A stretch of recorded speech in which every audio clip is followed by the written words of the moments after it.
Okay, good evening, everyone. Thanks for joining us. This is an open house for the proposed Niagara Official Plan, which is a land use planning document to protect valuable resources and proactively plan for future growth that we know is coming to the region over the next 30 years. This is a brand new plan.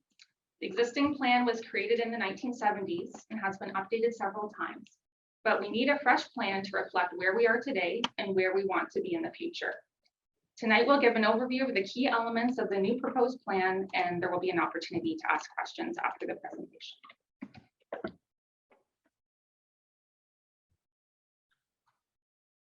Karen.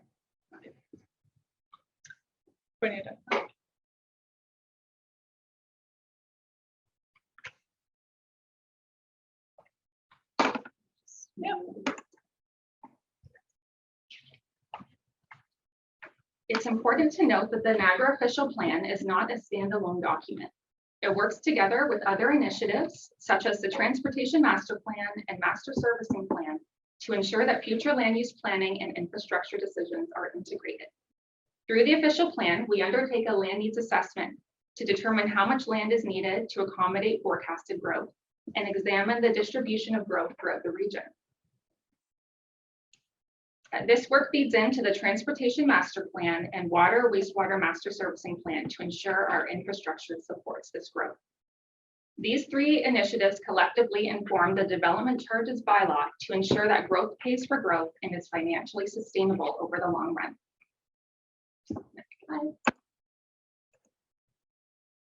A critical component of the new plan is called a Municipal Comprehensive Review.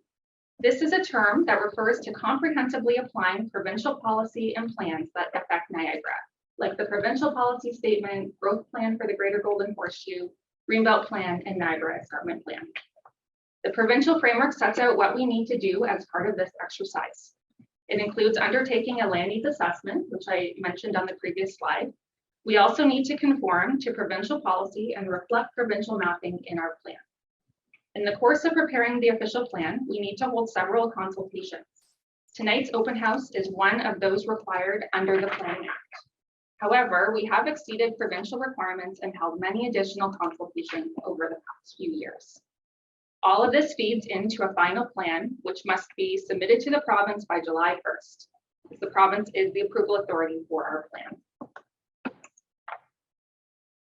The official plan sets out a vision for the future as well as pillar statements with anticipated outcomes. The vision for 2051 is that Niagara is a region of distinct, vibrant, and connected urban and rural communities. Niagara region will support and grow a sustainable and diversified economy while providing for exceptional quality of life for all and protect our beautiful natural landscape. The pillar statements are exceptional development and communities, diverse housing types, jobs, and population, thriving agriculture and tourism, and resilient urban and natural areas. For the presentation today, we will explore these further by focusing on key themes of what we protect, how we grow, and the systems and tools that provide for them. We will identify key policy directions within these themes, as well as some key changes from the previous draft that was posted for consultation in June. Before we dive in, it's important to note that the official plan provides an integrated policy framework. Many policies across the plan relate to one another and work together to create co-benefits, like protecting the natural environment, reducing greenhouse gas emissions, growing the economy, while also improving quality of life. A couple of examples include planning for climate change and economic prosperity. Policies across the plan address these important issues, which are also recognized in dedicated sections. The official plan will ensure that we protect important non-renewable resources that are intrinsically important and also central to our health, quality of life, and our economy. Regional Council has selected the strongest option for environmental protection for incorporation into the plan. This includes an integrated natural environment system, which I will speak to in greater detail on the next slide. The Niagara Escarpment is an important geological formation that is designated as a UNESCO Biosphere Reserve. The official plan provides for the maintenance of the escarpment as a continuous natural environment and generally defers to the policies of the Niagara Escarpment Plan. Source water refers to existing and future sources of drinking water. The official plan carries forward the policies from the existing plan with respect to protecting the water source at our DQ Falls, Port Colborne, and Niagara Falls water treatment plant. Agriculture is critical to Niagara's economy. It generates over $1.4 billion in GDP, as well as many jobs in the region. The official plan includes policies to support a strong, diverse, and resilient agricultural economy by protecting the land base, ensuring agriculture is the predominant use, and protecting these areas from fragmentation. Mineral aggregate resources like sand, gravel, stone, and shale are found across the region and must be protected and made available close to market.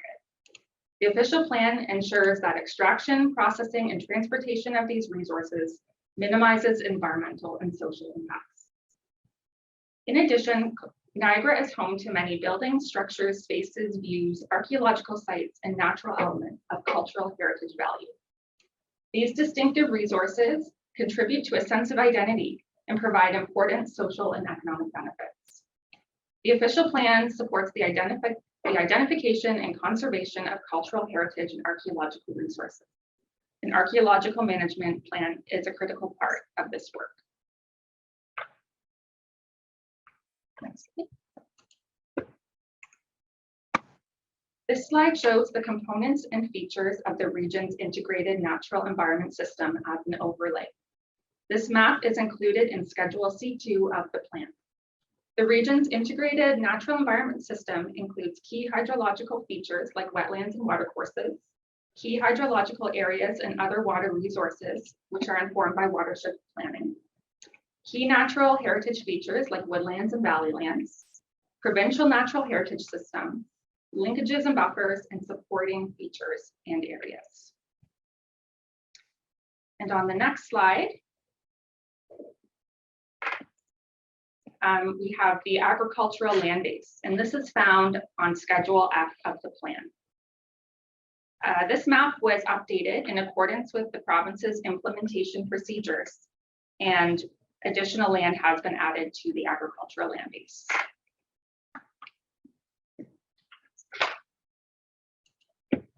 This slide shows some of the key changes that were made following from the consultation on the consolidated draft earlier this year. The natural environment system policies were reorganized to simplify interpretation and implementation. New transitional policies were also added to address situations where a pre-consultation meeting has been held and the environmental analysis is underway. A new Schedule C4 has been added to incorporate definitions and criteria for the natural environment system features. With respect to aggregates, a new policy was added to allow applications for new or expanded mineral aggregate operations to be submitted before the 2-year anniversary of the plan, and that's found in the implementation chapter. And now I will hand it over to Dave to go through the rest of the presentation. Thank you, Lindsay. Niagara is going to grow. We are required to plan for growth in addition to protecting our valuable resources. We need to plan to grow by over 200,000 people and 85,000 jobs between now and 2051. The growth plan requires that we plan to accommodate this growth in a way that makes efficient use of our land and infrastructure. This results in directing 60% of our growth to the built up, or what we refer to as developed areas, and we refer to that as the intensification rate, as well as to settlement area expansion areas, which would comprise about 1% of the regional land base.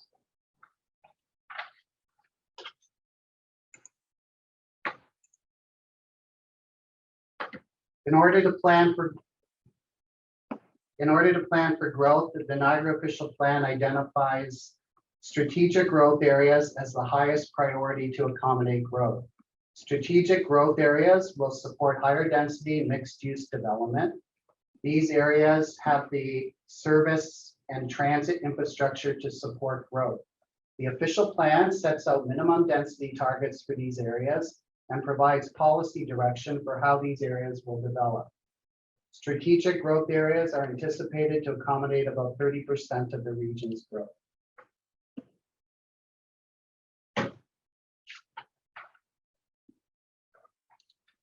As I mentioned, 60% of our growth is going to be directed to the existing built-up areas. This exceeds the current target of 40%, and it also exceeds the minimum 50% target required by the growth plan. More intensification means less land is needed in the designated greenfield areas and for settlement area boundary expansions. The Niagara official plan also supports gentle density and a mix and range of housing options that consider the character of established residential neighborhoods.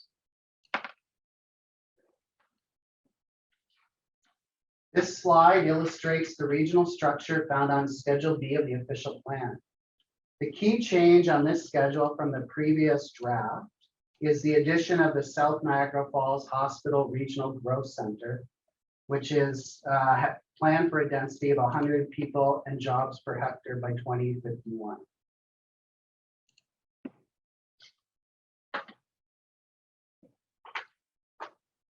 The land needs assessment identified a shortfall of community and employment area lands within some of Niagara's local municipalities. Staff consulted with the community and in the context of the supporting studies and all of the work relating to the official plan, put forward recommendations in December with respect to community and employment expansions within specific municipalities. There were two updated recommendations made in March relative to lands in Fort Erie and Welland for expansions. And that March report was endorsed and approved by council, and those expansion areas are incorporated into this proposed plan. There's also rural settlement area boundary expansions or hamlet expansions proposed in Lincoln and West Lincoln.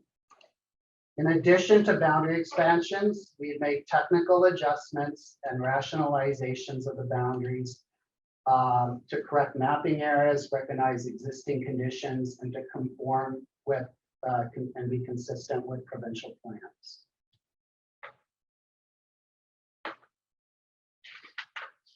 This slide identifies the expansion areas in Fort Erie. The blue is employment area expansion, and the yellow areas are community area expansions, mainly for residential purposes.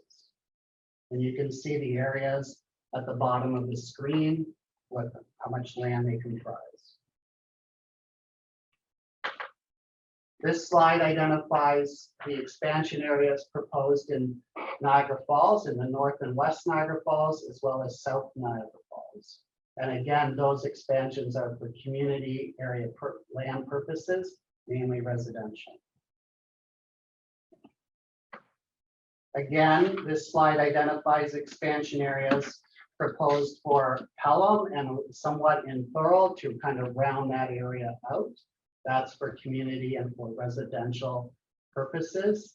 And then in Smithville, West Lincoln, you can see proposed expansion areas that are part of this proposed plan recommended for the Smithville area and West Lincoln for community or residential purposes in yellow, and for employment area expansion purposes in blue. There's a small expansion proposed in Welland for employment area purposes, and that's identified in blue on this slide. And then we have hamlet boundary expansions proposed. There's some in different hamlet areas within West Lincoln, as you can see on the screen. And then we have some proposed in different hamlet areas within Langley. And these were all discussed in the March report that went to Planning and Economic Development.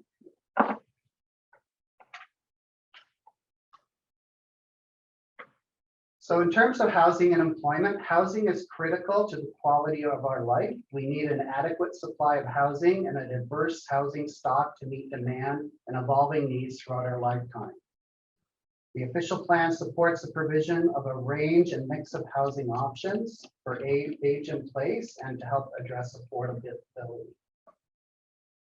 From an employment perspective, planning for employment uses is also critical to attracting and retaining employment investment that contributes to Niagara's competitiveness.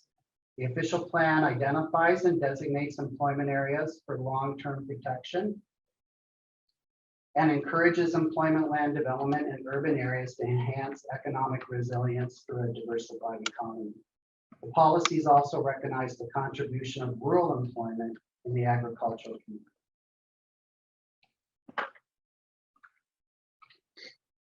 Some of the key changes relating to our growing region include the addition of the South Niagara Falls Hospital Regional Growth Center as a strategic growth area. Clarification regarding the requirements for implementing inclusionary zoning in protected major transit station areas. A new section recognizing existing rural employment areas in Port Colborne and Thorold. And new policies for major facilities and sensitive land uses, as well as retail and major office development.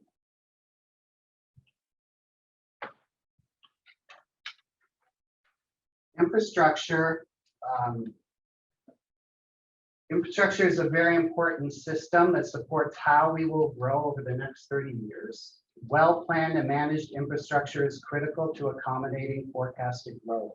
The official plan directs that infrastructure investments will be leveraged to support growth and development within strategic growth areas and to achieve minimum intensification and density targets. It also provides direction relating to financial and environmental sustainability and planning for climate change resilience. Transportation planning is a critical element to highlight.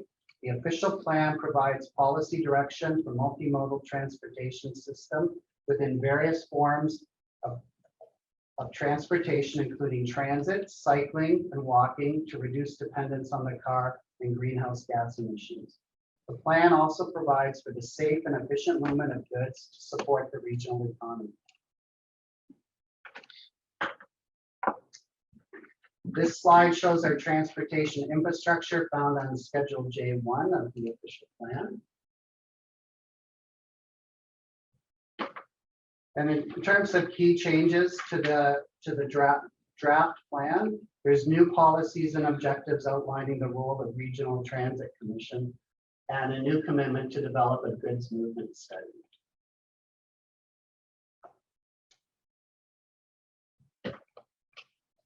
There's also several planning tools, policy planning tools to assist with growth management and ensuring that we have vibrant communities, that they're attractive, diverse, and vibrant, and also protecting the environment. District plans and secondary plans provide for proactive, coordinated, and comprehensive growth management planning by providing a blueprint for community development. They direct growth to accommodate the blueprint sets out areas for strategic intensification and to support the achievement of well-designed, vibrant, and complete communities. The official plan provides direction for the preparation of district plans in regionally significant areas. It also provides direction for the preparation of local secondary plans for strategic growth areas, new district plan areas, and new designated greenfield areas for urban expansions. Some watershed studies are important in terms of addressing how the environment will fit with development and coordinating the planning of development with protecting the environment. Urban design is another critical tool. Urban design is the practice of making places that are attractive, memorable, and functional. It involves the arrangement and appearance and relationship between buildings, outdoor spaces, transportation systems, services, and amenities. The official plan policies integrate urban design elements into planning decisions, focusing on excellence in urban design, enhancing the public realm, and promoting active transportation, and identifying tools for implementation.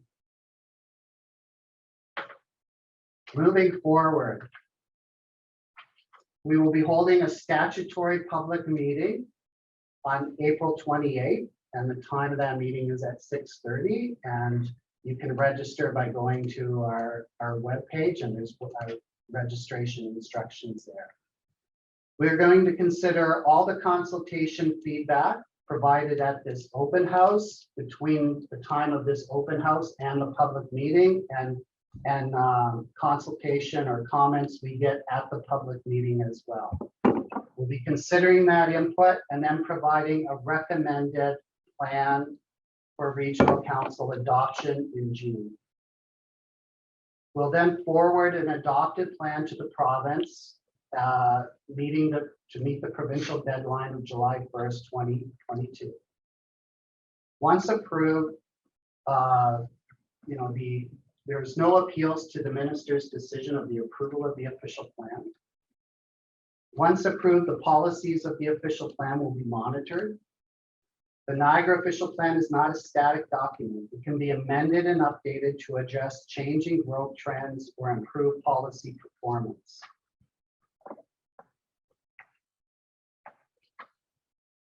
So in summary, there's certain outcomes that we want to achieve in the final development of the official plan and its approval.